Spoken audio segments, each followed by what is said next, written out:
Studies के इस lecture में 3 मुद्दों पर अलग अलग बात होगी। नंबर 1, पहला मुद्दा ये रहेगा कि पत्नी झगड़ा करती है, इसलिए मुझे हर हाल में ऐसी पत्नी से डाइवोर्स चाहिए।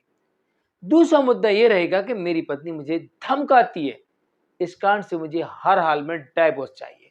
और तीसरे मुद्दे पर बात करेंगे, हर हाल में मुझे डाइवोर्स भी चाहिए, वो भी बिना एलिमनी के।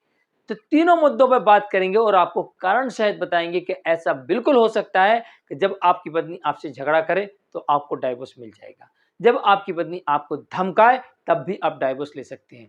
और जब आपने ठान लिया हर हाल में मुझे ऐसी पत्नी से डाइवोर्स चाहिए, वो भी बिना एलिमनी के, तो ये संभव है और बिना एलिमनी के आपको डिवोर्स भी मिलेगा, वो भी एनी कंडीशन। जय जिनेंद्र, मैं हूं मुकेश जैन।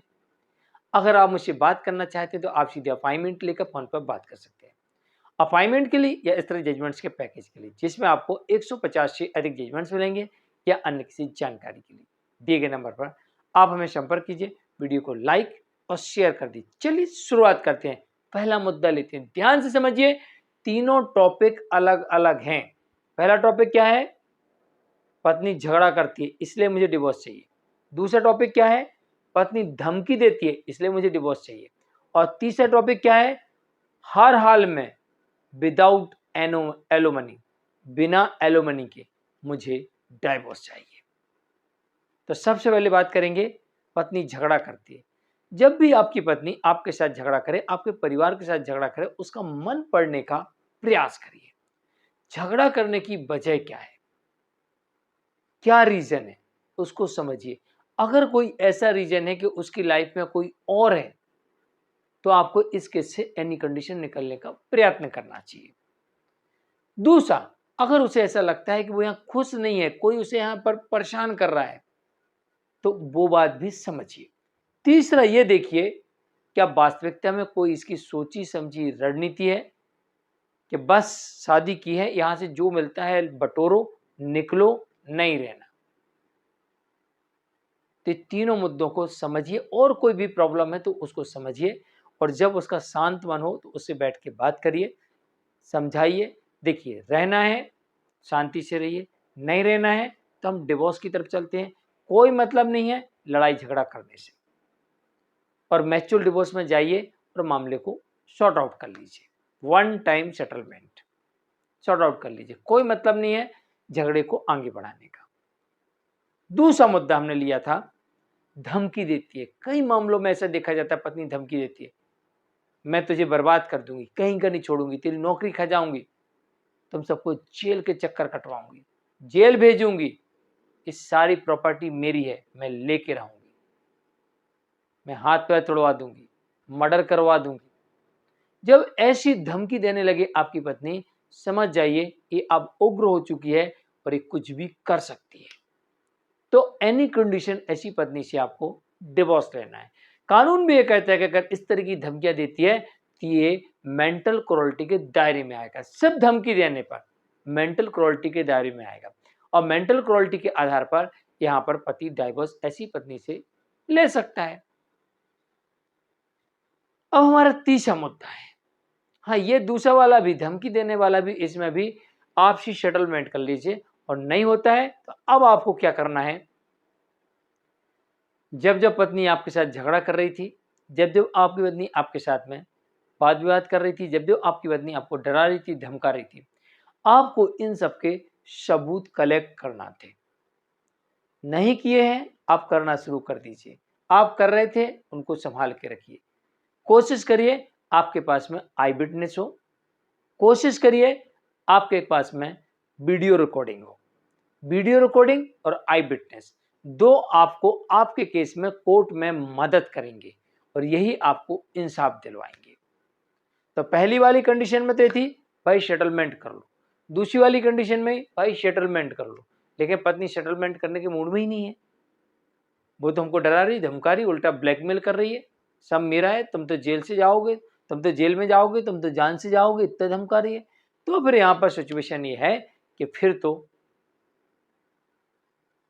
हम तीसरे मुद्दे पर चलते हैं, जहां पर ऐसी पत्नी को एक पैसा नहीं देना और एनी कंडीशन डिवोर्स भी चाहिए। तो इसके लिए हमें सबूतों की आवश्यकता पड़ेगी, इनके खिलाफ हमें कोर्ट में सबूत रखना पड़ेंगे। इसलिए मैंने कहा सबूतों को कलेक्ट करिए। वीडियो रिकॉर्डिंग सबसे अच्छा सबूत माना जाता है, आई विटनेस सबसे बेहतर सबूत माना जाता है, और दोनों को लेकर आप कोर्ट में जाइए और कोर्ट के समक्ष रखिए। तो ऐसी परिस्थिति में जहां पर साबित हो जाएगा कि पत्नी ही पति और उसके परिवार का शोषण कर रही है, पत्नी ही पति के परिवार को डरा रही है, धमका रही है, ब्लैकमेल कर रही है, तो ऐसी स्थिति में यहां पर आपको विदाउट एलिमनी डिवोर्स कोर्ट से मिल सकती है। दूसरा, यहां पर जो आपके विरुद्ध इसने किया है, जो आपका सबूत है, इसके आधार पर वाइफ के ऊपर, जो इसका सहयोग कर रहे हैं, उनके ऊपर आप कोर्ट में केस फाइल कर दीजिए। जैसे ही इनके खिलाफ केस फाइल होगा, वैसे ही आपके सामने ये लोग सरेंडर हो जाएंगे और फिर ना एलिमनी मांगेंगे, ना घर मांगेंगे, ना आपको जेल भेजने की धमकी देंगे। यही कहेंगे, भाई साहब आपने हमारे विरुद्ध सबूत ढूंढ लिए ना, हम तो फंस गए, अब हमको जेल हो जाएगी, तो इससे अच्छा हमको माफ करो और इस केस से हम निकलते हैं। तो हमारी कंडीशन क्या रहेगी, हम किसी प्रकार का आपको कोई भी मेंटेनेंस एलिमनी नहीं देंगे, और ये इसी बात पर राजी भी होंगे और आपको डिवोर्स भी देंगे। तो ये 3 ऐसे विकल्प आपके पास मौजूद हैं। जब आपकी पत्नी आपसे झगड़ा करे, जब आपकी पत्नी आपको धमकाने लगे, और जब आप मन बना ले अब बहुत हुआ, एनी कंडीशन मुझे विदाउट एलिमनी डिवोर्स चाहिए, तो हर हाल में आपको डिवोर्स ही मिलेगी और मेंटेनेंस और एलिमनी भी नहीं देना पड़ेगा। ऐसा भी हो सकता है। मैं हूं मुकेश जैन। जानकारी अच्छी लगी तो वीडियो को लाइक करिए, शेयर करिए। हाँ, जब मैच्योर होता है तो एक बात ध्यान रखें, मैच्योर के टाइम पर जितने भी केसेस आपके चल रहे हैं, सारे केसेस को क्लोज करवाना है। उसके बाद ही आपको डिवोर्स में जाना है। इस बात का ध्यान रखिए, कोई भी केस ना चले। मैच्योर डिवोर्स के टाइम सारे केसेस को आपको खत्म करवाने हैं। कई बार ऐसा देखा गया है कि जो आप मैच्योर डिवोर्स में अमाउंट देते हैं, वो 2 टाइम 3 टाइम की बात करती हैं, और कई बार पत्नी 1 टाइम 2 टाइम का लेके फिर कोर्ट में आती नहीं है, बयानों से बदल जाती है, कहती है ना मुझे नहीं साथ रहें, मुझे नहीं डिवोर्स देना, मैं तो साथ रहूँगी, ऐसा वैसा, मुझे तो और अमाउंट चाहिए। कई बार ये प्रॉब्लम क्रिएट होती है, इसलिए मैं वो अक्सर बोलता हूँ 1 टाइम सेटलमेंट। एक हम इसमें पूरा एग्रीमेंट बनाते हैं, सारी टर्म कंडीशन लिखते हैं, और जो अमाउंट बनता है वो कोर्ट के पटल पर रखते हैं, और जब डिवोर्स होता है और सारे केस खत्म होते हैं, तब उनको मिलता है। इसमें कोई धोखा नहीं हो पाता है। और अगर आपके पास में सारे एविडेंस हैं और आपने उस एविडेंस को कोर्ट में लगा दिया, तो आपको विदाउट एलिमनी भी डिवोर्स मिल सकता है, बिना मेंटेनेंस के भी मिल सकता है। और इसके आधार पर अगर इनके खिलाफ केस फाइल कर दिए, तो इन्हें कोर्ट दंडित भी कर सकती है, जेल भी भेज सकती है। तो इनके ऊपर अब केस हो जाएंगे, तब भी आपके सामने सरेंडर हो सकते हैं, और यहाँ पर आपसी सहमति से बिना किसी लेन-देन के आपका डिवोर्स हो जाएगा। बस आपका सबूत होना चाहिए, इस बात का ध्यान रखिए। मैं हूं मुकेश जैन, आज के लिए इतना ही, नमस्कार।